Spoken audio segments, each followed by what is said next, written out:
Pemirsa, inilah suatu keajaiban bahwa wabah pandemi COVID-19 bisa membuat piodalan daripada Pura Penataran Pet Bude Wage Klau terasa sunyi bak kota mati.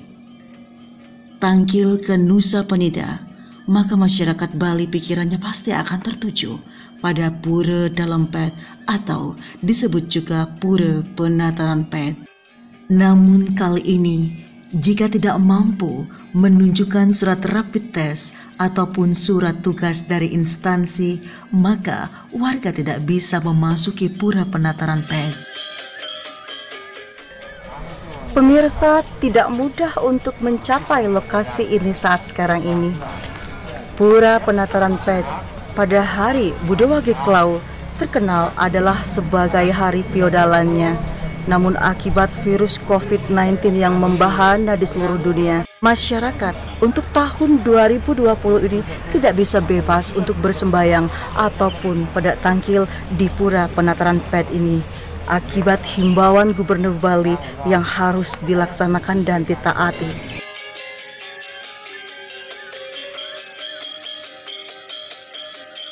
Jika mengatakan tangkil ke Nusa Penida, maka masyarakat Bali pikirannya akan tertuju pada Pura Dalam Pet atau disebut juga Pura Penataran Pet. Pura Dalam Pet terdiri dari 4 areal pemujaan, yakni Ide Betara Baruna di Pura Segara, Dewi Gangga di Pura Taman, Ide Betara Ratu Gede Sakti atau Ratu Gede Mecaling di Dalam Pet, dan Ide Betara Ratu Mas Manik Makatel atau Ide Ratu Mas Pengerajak Bumi di Pura Penataran. Oleh karena itu, ketika tangkil ke Pura Dalam Pet hendaknya sembayang secara berurutan di 4 pura tersebut. Mengenai asal mula nama Pura Dalam Pet, ada beberapa versi. Buku Sejarah Nusa dan Sejarah Pura Dalam Pet menyebutkan bahwa Pura Dalam Pet awalnya bernama Pura Dalam Nusa.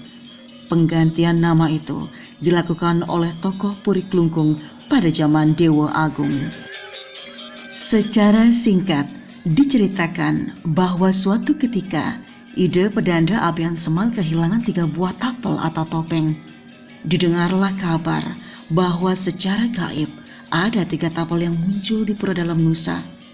Guna memastikan kebenaran hal tersebut, Ide Pedanda bersama sejumlah pengikutnya datang secara beriring-iringan atau mepet di Nusa Penida. Ternyata topeng sakti yang mendatangkan berbagai manfaat, khususnya penyembuhan tersebut, memang serupa dengan milik Ide Pedanda. Ide Pedanda kemudian membiarkan tapel tersebut di Nusa dengan catatan masyarakat tetap menjaga dan memberikan upacara sesuai dengan ketentuan. Sebelum itu, dikisahkan bahwa dari perkawinan Irenggan dengan Nimerahim lahirlah 2 orang anak. Yang laki-laki bernama Igede Mecaling dan yang perempuan bernama Nitole. Ada versi yang menyatakan bahwa Igede Mecaling awalnya bernama Ikotre. Namun di versi lainnya ada pula yang menyebutkan bahwa Ikotre yang menurunkan Igede Mecaling. Setelah dewasa, Nitole dipersunting menjadi permaisuri oleh Dalem Sawang yang menjadi raja di Nusa Penida. Sementara itu, Igede Mecaling yang gemar bertapa juga memiliki istri. Makin hari, tapa Igede Mecaling yang ditujukan kepada Betara Siwa semakin kuat. Ide Betara Siwa pun senang dan memberikan anugerah berupa ajian Kanda Sange kepada Igede Mecaling. Ajian Kanda Sange tersebut sangat sakti. Konon, penampilan Igede Mecaling menjadi berubah. Tiba-tiba badannya bertambah besar, bahkan taringnya semakin panjang. Karena perubahan tersebut, suara Mecaling menggelegar sehingga menggetarkan dunia. Para dewa pun kelimpungan karena makin hari keberadaan Igede Mecaling menimbulkan keresahan. Akhirnya turunlah Dewa Indra untuk bertempur dan memotong taring Igede Mecaling. Karena dari taring tersebutlah kunci kesaktian daripada I Gede Mecaling. Tidak patah semangat, I Gede Mecaling kembali melakukan tapa dan memuja Ide Betara Rudra. Ide Betara Rudra pun berhasil dibuat terkesan dan memberikan anugerah berupa 5 anugerah yang disebut dengan Panca Taksu, yakni taksu balian atau dukun, taksu penolak gerubuk atau penolak wabah, taksu kemeranan atau hama, taksu kesaktian, dan taksu pengeker. Suatu ketika, dalam sawangan wafat karena berperang dengan dalam dukut, akhirnya I Gede Mecaling pun menjadi raja. Menariknya, I Gede Mecaling tidak hanya memimpin masyarakat dari kalangan manusia, namun juga wong samar atau manusia yang tidak kelihatan, dan buta kala atau makhluk halus yang ada di bumi. Karena kesaktiannya, I Gede Mecaling juga menguasai lautan, sehingga juga diberi gelar Ratu Gede Samudra.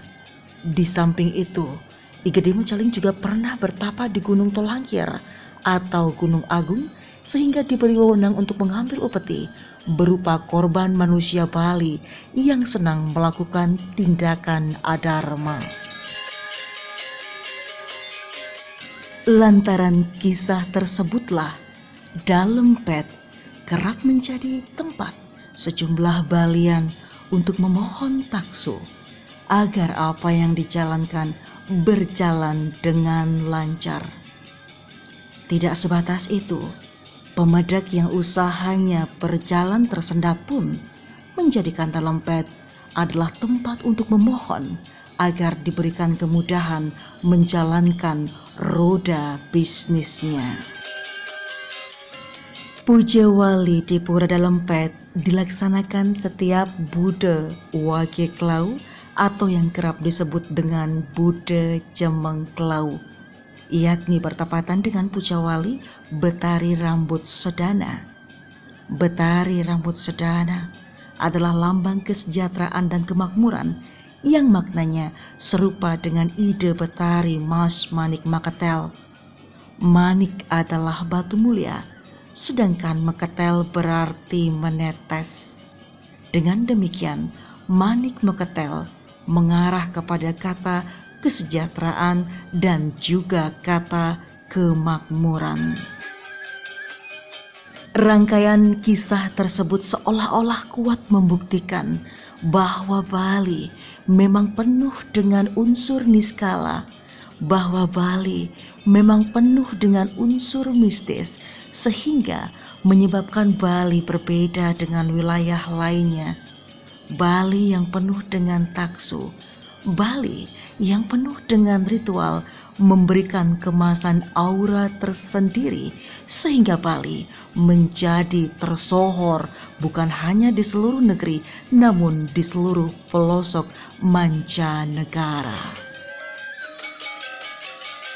Baik pemirsa, demikianlah sekelumit kisah tentang perjalanan ritual saya pada kali ini Bude Wage Klau di Pura Penataran Pet Nusa Penida. Semoga informasi tadi bermanfaat untuk kita semuanya. Akhir kata saya mengucapkan terima kasih karena Anda telah menyaksikan video saya ini. Sampai jumpa di acara ritual yang lainnya. Saya Joy Papakan Salabi Omnivora. Terima kasih dan sampai jumpa.